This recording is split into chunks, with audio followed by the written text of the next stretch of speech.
Hello everyone, स्वागत है आप सबका आपके अपने यूट्यूब चैनल विकृति के विज्ञान में। आज मैं फिर हाजिर हूँ एक नए टॉपिक, एक नई वीडियो के साथ।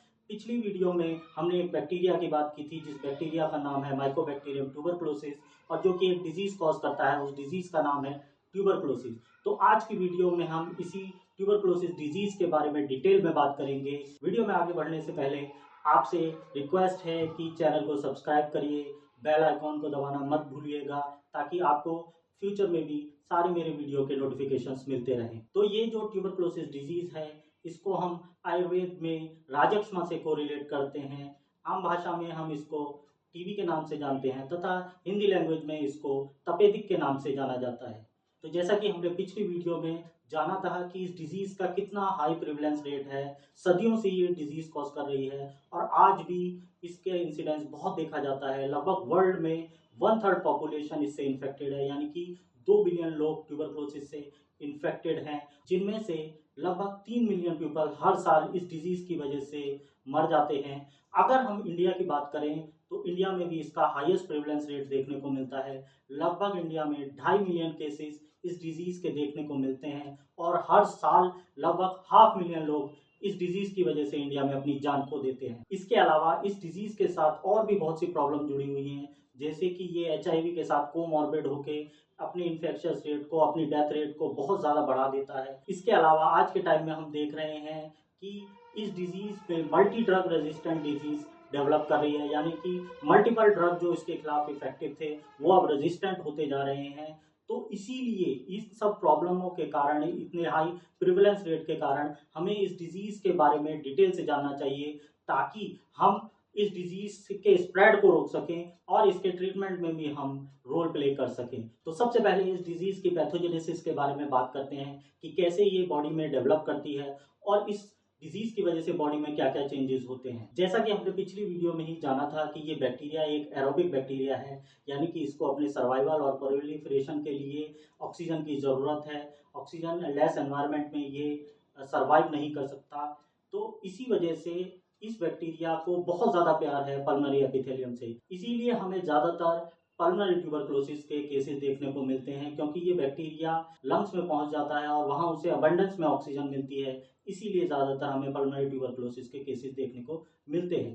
अब आगे हम अगर इस डिजीज़ के स्प्रेड की बात करें तो हम ये देखते हैं इस डिजीज़ का ज़्यादातर स्प्रेड ओपन केसेस की वजह से होता है। अब ये ओपन केसेस क्या हैं? ओपन केसेस ऐसे पेशेंट्स हैं जो कि स्प्यूटम पॉजिटिव है, यानी उनके स्प्यूटम में बैक्टीरिया प्रेजेंट है। तो देखा जाता है कि जब ऐसे ओपन केसेस, ऐसे स्प्यूटम पॉजिटिव केसेस स्नीजिंग करते हैं, कफिंग करते हैं, या बातचीत में यानी टॉकिंग के टाइम पे यही स्प्यूटम में प्रेजेंट बैक्टीरिया एयर ड्रॉपलेट के रूप में एयर में आते हैं, और यदि कोई पर्सन जो इनके कांटेक्ट में है वो उन एयर ड्रॉपलेट्स को इनहेल कर लेता है, तो उनको इनहेल करने के कारण हो सकता है उस व्यक्ति को ये डिजीज ट्रांसमिट हो जाए। ये लगभग देखा जाता है कि एक बार स्नीजिंग और एक कफिंग में 3000 न्यूक्लियाई एयर में आते हैं, और क्योंकि ये ट्रांसमिशन एयर ड्रॉपलेट की वजह से हो रहा है, तो इस मोड ऑफ ट्रांसमिशन को हम एयर ड्रॉपलेट ट्रांसमिशन या एरोजोल ट्रांसमिशन कहते हैं। तो मोस्टली इसका स्प्रेड इसी पाथवे के थ्रू देखा जाता है, एरोजोल ट्रांसमिशन के थ्रू देखा जाता है। बट इसके अलावा अदर मेथड भी हो सकते हैं जिनकी वजह से ये बैक्टीरिया ट्रांसमिट कर सकता है, जैसे कि इनोकुलेशन के थ्रू, यानी ब्लड के थ्रू ट्रांसफर हो सकता है, इंजेक्शन के थ्रू ट्रांसफर हो सकता है, मिल्क इंजेक्शन के थ्रू ट्रांसफर होने के चांसेस हैं, या ड्राइड बेसिलाई के कांटेक्ट में आने से भी पर्सन इन्फेक्टेड हो सकता है। बट ये जो अदर रूट ऑफ ट्रांसमिशन है बहुत अनकॉमन है, बहुत अनकॉमनली देखा जाता है कि इनके थ्रू डिजीज ट्रांसफर हुई। ज्यादातर route of transmission aerosol transmission है। इसके आगे देखा जाता है कि जो ये इनहेल्ड किए हुए बेसिलाई हैं, जब ये रेस्पिरेटरी ट्रैक्ट में पहुंचते हैं और अपर रेस्पिरेटरी ट्रैक्ट में पहुंचते हैं, तो बॉडी के जो नेचुरल डिफेंसेज हैं जैसे कि सीलिया और म्यूकोसा, इन टोटल बैक्टीरिया में से 90% बैक्टीरिया को वहीं रोक लेते हैं, आगे नहीं बढ़ने देते। तो रिमेनिंग 10% ही हमारे ट्रैकिया या लंग्स तक पहुंच पाते हैं। वैसे तो नॉर्मली ये bacteria non motile, non sporing, non capsulated bacteria यानी हार्मफुल बैक्टीरिया नहीं होना चाहिए था, बट ये फिर भी विरुलेंस प्रॉपर्टी शो करता है। अब इसकी विरुलेंसी का अगर हम कारण जानना चाहें तो कोई एक एग्जैक्ट इसका कॉज समझ में नहीं आता, बट ये माना जाता है क्योंकि इस बैक्टीरिया में मैक्रोफेजिस के अंडर रहकर सर्वाइव करने की, मल्टीप्लाई करने की पावर है, इसीलिए इसकी वजह से ये अपनी विरुलेंसी शो करता है। इस बैक्टीरिया के अगेंस्ट में सेल मीडिएटेड इम्यूनिटी ही रोल प्ले करती है। ह्यूमरल इम्यूनिटी का उतना बड़ा इसके अगेंस्ट में रोल नहीं है। इस बैक्टीरिया के अगेंस्ट में CD4 positive helper T cell ही मेन रोल प्ले करते हैं। ये दो तरीके के साइटोकाइंस को रिलीज करवाते हैं। एक को कहा जाता है TH1 डिपेंडेंट साइटोकाइंस, दूसरों को कहा जाता है TH2 dependent cytokines. TH1 dependent cytokines जो हैं वो मैक्रोफेजेस को एक्टिवेट करते हैं और प्रोटेक्टिव इम्यूनिटी तथा कंटेनमेंट ऑफ इन्फेक्शन में हेल्प करते हैं, जबकि TH2 डिपेंडेंट साइटोकाइंस जो हैं वो delayed type of hyper sensitivity cause करते हैं। इसके अलावा वो टिश्यू डिस्ट्रक्शन कॉज करते हैं और प्रोग्रेसिव डिजीज होती है इसकी वजह से। अब देखा जाता है जो ये 10% बेसिलाई रिमेन रह गए थे वो लंग्स में पहुंचकर मैक्रोफेजिस में एंट्री करते हैं और मैक्रोफेजिस में मल्टीप्लाई करने लगते हैं और इनके लोड की वजह से मैक्रोफेजिस डिस्ट्रॉय होने लगते हैं। और इसको देखते हुए इन बैक्टीरिया को रीजनल लिम्फ नोड में टी लिम्फोसाइट्स के सामने प्रेजेंट किया जाता है, जिसकी वजह से टी लिम्फोसाइट्स लिम्फ नोड में इलाज करते हैं और इन्फेक्शन की साइट पे पहुंचना स्टार्ट करते हैं। क्योंकि ये प्रोसेस लिम्फ नोड्स में चल रहा होता है, इसीलिए आपको रीजनल लिम्फ नोड्स का एनलार्जमेंट भी देखने को मिलता है। अब T lymphocytes sites of infection पे पहुंचकर दो तरीके के रिस्पॉन्सेज को कॉज करते हैं। पहला रिस्पॉन्स जिसे कहा जाता है delayed type of hyper sensitivity तथा दूसरा रिस्पॉन्स जिसे कहा जाता है मैक्रोफेजिस एक्टिवेटेड रिस्पॉन्स। तो पहला रिस्पॉन्स जिसमें टिश्यू डैमेज बहुत अधिक होता है उसे हम delayed type of hyper sensitivity कहते हैं। अब ये टिश्यू डिस्ट्रक्शन क्यों किया जा रहा है? क्योंकि ये बैक्टीरिया एरोबिक बैक्टीरिया है, तो बॉडी की इम्यूनिटी क्या कर रही है, उन टिश्यूज को डिस्ट्रॉय कर कर उस जगह से ऑक्सीजन को लिबरेट करा दे रही है ताकि ऑक्सीजन लेस एनवायरमेंट वहां पे क्रिएट हो जाए और ये बैक्टीरिया किल हो जाए। तो ऐसा ही होता है, वहां से जैसे ही ऑक्सीजन लिबरेट होती है वहां उस एरिया में एसिडोसिस होती है और उसकी वजह से ये बैक्टीरिया किल हो जाता है। बट ध्यान रखिए कि ये बैक्टीरिया बहुत ही चतुर चालाक है। ये क्या करता है कि जब इस घटना को देखता है तो तुरंत रिमेनिंग जो बैक्टीरिया होते हैं वो डोर्मेंट फेज में चले जाते हैं। ऐसा वो इसीलिए करते हैं क्योंकि बॉडी की इम्यूनिटी का एक सिद्धांत है कि अगर कोई बॉडी को नुकसान नहीं पहुंचा रहा है तो बॉडी उसकी इम्यूनिटी उसके खिलाफ एक्शन नहीं लेती। तो ऐसा ही होता है, जैसे ये डोर्मेंट फेज में चले जाते हैं तो इनके खिलाफ कोई एक्शन नहीं होता। बट अगर ये शेर हैं तो बॉडी की इम्यूनिटी भी सवा शेर है। वो क्या करती है, क्योंकि ये हमको पहचान ले रहे हैं, लिम्फोसाइट्स ये देखते हैं कि मैक्रोफेजेस ये देखते हैं कि ये हमको पहचान ले रहे हैं, वो अपनी शेप चेंज कर लेते हैं। तो बॉडी की इम्यूनिटी यहाँ पे दूसरे तरीके का रिस्पॉन्स करती है, सेकंड रिस्पॉन्स को स्टार्ट करती है, जिसे हम कह रहे हैं मैक्रोफेजेस एक्टिवेटिंग रिस्पॉन्स। इसमें होता क्या है कि लिम्फोसाइट्स मैक्रोफेजेस को रिक्रूट करते हैं और उनकी शेप में चेंज करवाते हैं। उनको एपिथेलियोइड सेल्स की फॉर्म में चेंज कर दिया जाता है। एपिथेलियोइड सेल्स की फॉर्म का मतलब क्या हुआ कि ये है तो मैक्रोफेजेस बट देखने में कैसे लग रहे हैं, एपिथेलियल सेल्स, इसीलिए इनको एपिथेलियोइड सेल्स कहा जा रहा है। और साथ ही साथ इनकी किलिंग प्रॉपर्टी को भी इंक्रीज कर दिया जाता है। अब बैक्टीरिया को ये समझ में नहीं आता कि ये नॉर्मल एपिथेलियल सेल्स हैं कि मैक्रोफेजेस हैं, तो इन्हें एपिथेलियल सेल्स समझ के जो डोर्मेंट फेज में गए हुए बैक्टीरिया थे वो भी एक्टिव फॉर्म में आ जाते हैं और इनको किल करने के लिए आते हैं। बट क्योंकि ये मैक्रोफेजेस थे तो मैक्रोफेजेस अब इन्हें पकड़ के इनको किल करने का काम करते हैं। इस घटना में बहुत ज्यादा टिश्यू डिस्ट्रक्शन होता है क्योंकि हाई इन्फ्लामेशन किया जा रहा होता है बैक्टीरिया के अगेंस्ट में। तो अब ये देखा जाता है कि जिस पार्ट में डिस्ट्रक्शन हुई होती है उस पार्ट में हीलिंग की जाती है और हीलिंग कराई जाती है फाइब्रोसिस के द्वारा और कैल्सिफिकेशन के द्वारा। तो उस जगह पे आपको नोड्यूलर फॉर्म मिलेगी, कैल्सिफाइड नोड्यूल मिलेगा जिस जगह पे मैक्रोफेजेस एक्टिवेटिंग रिस्पॉन्स हुआ होगा। और डिजीज का कोर्स भी इन्हीं दोनों फेजेस पे डिपेंड करता है। तो देखा जाता है कि अगर delayed type of hyper sensitivity powerful है बट मैक्रोफेजेस एक्टिवेटिंग रिस्पॉन्स उतना पावरफुल नहीं है तो ये डिजीज आगे प्रोग्रेस कर जाती है।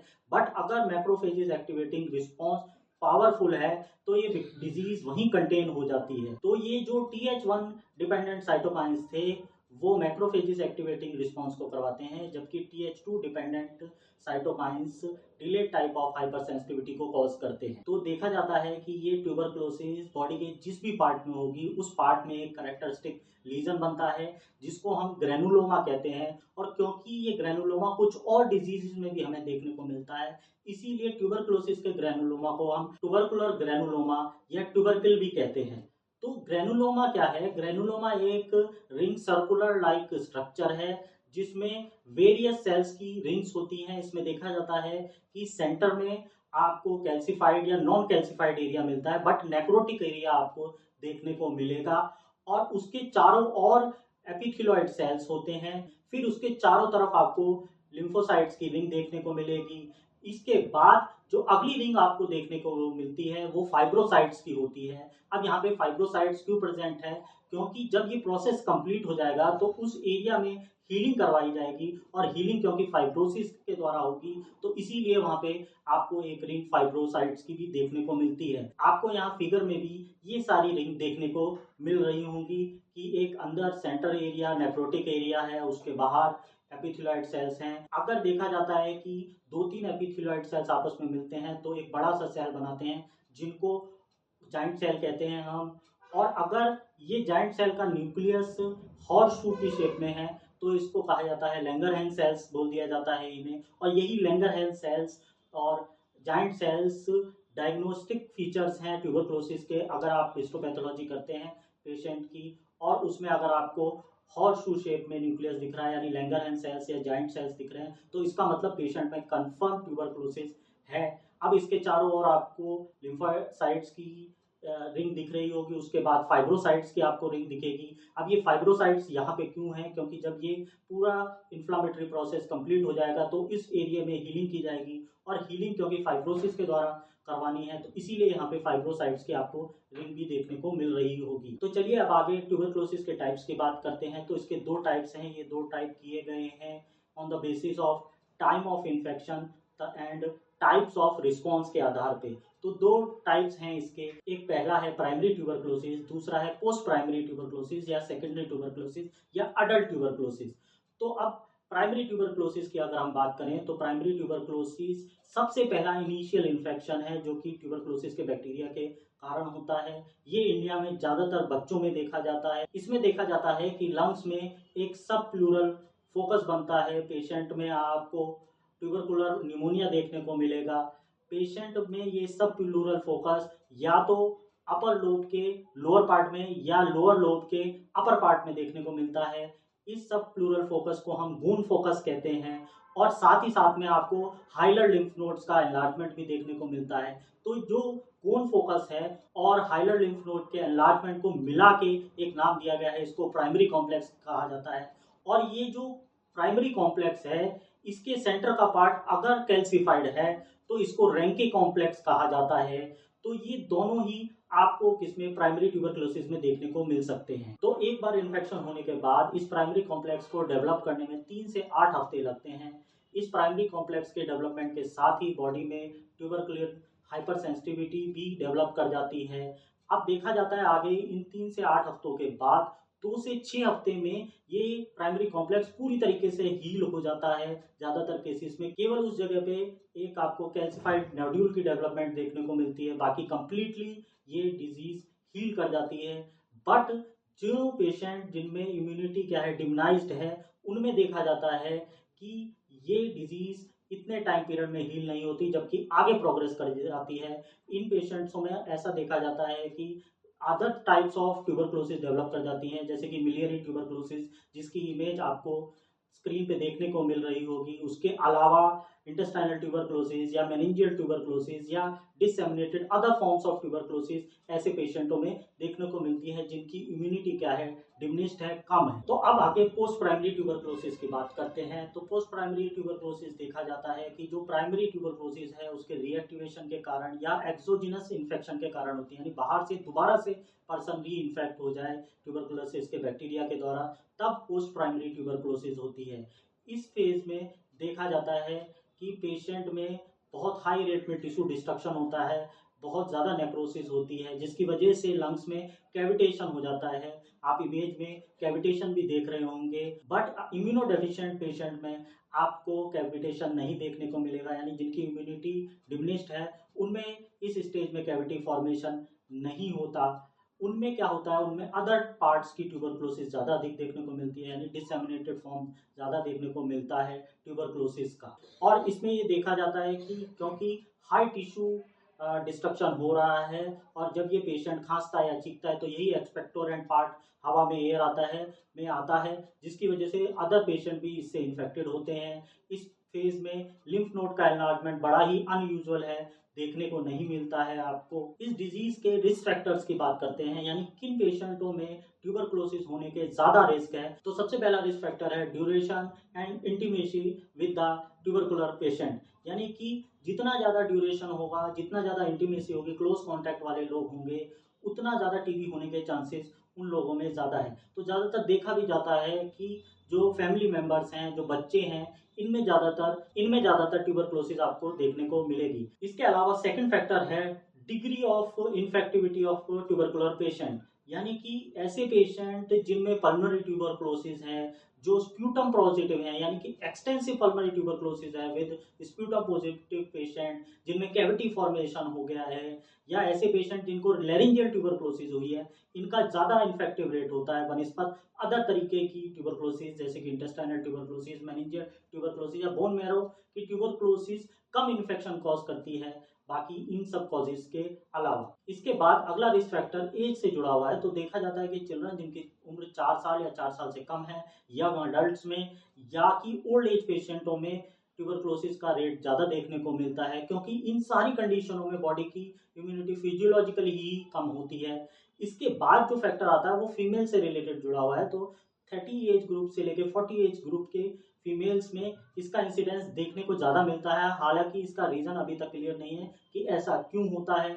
उसके अलावा जो हमने पहले भी बताया कि ऐसे पेशेंट जिनकी इम्यूनिटी क्या है, कॉम्प्रोमाइज्ड है, डिमिनिश्ड है, तो ऐसी कौन सी कंडीशन हो सकती है। तो हम सबसे पहले यूनिवर्सली जानते हैं HIV, उसके अलावा डायबिटीज, उसके अलावा क्रॉनिक रीनियल फेलियर के पेशेंट, उसके अलावा सिलिकोसिस में भी ये देखने को मिलता है। इसके अलावा ऐसे पेशेंट जिनमें माल न्यूट्रिशन है, और या कोई ऐसे पेशेंट हो जिनमें इम्यूनोसप्रेसिव ट्रीटमेंट चल रहा है, जैसे कि ऑर्गन ट्रांसप्लांट अगर होता है तो इम्यूनिटी को सप्रेस किया जाता है, तो उस कंडीशन में पेशेंट का रिस्क अधिक बढ़ जाता है कि उसको ट्यूबरकुलोसिस हो सकती है। तो ये ओवरऑल सारे रिस्क फैक्टर थे, यानी ऐसी ग्रुप्स थे जिनमें ट्यूबरकुलोसिस होने के चांसेस ज्यादा है। तो अब इस डिजीज के क्लिनिकल फीचर्स की बात करते हैं। तो पहले फीचर्स की बात हम जिसकी करेंगे वो है फीवर। इसमें लॉन्ग स्टैंडिंग फीवर पेशेंट में आ सकता है, यानी कि लंबे समय तक फीवर रहे पेशेंट में, हो सकता है 3 हफ्तों से ज्यादा का फीवर रहे पेशेंट में, जिसे हम पायरक्सिया ऑफ अननोन ऑरिजिन कहते हैं। यानी कि पायरक्सिया ऑफ अननोन ऑरिजिन का एक कारण ट्यूबरकुलोसिस भी है।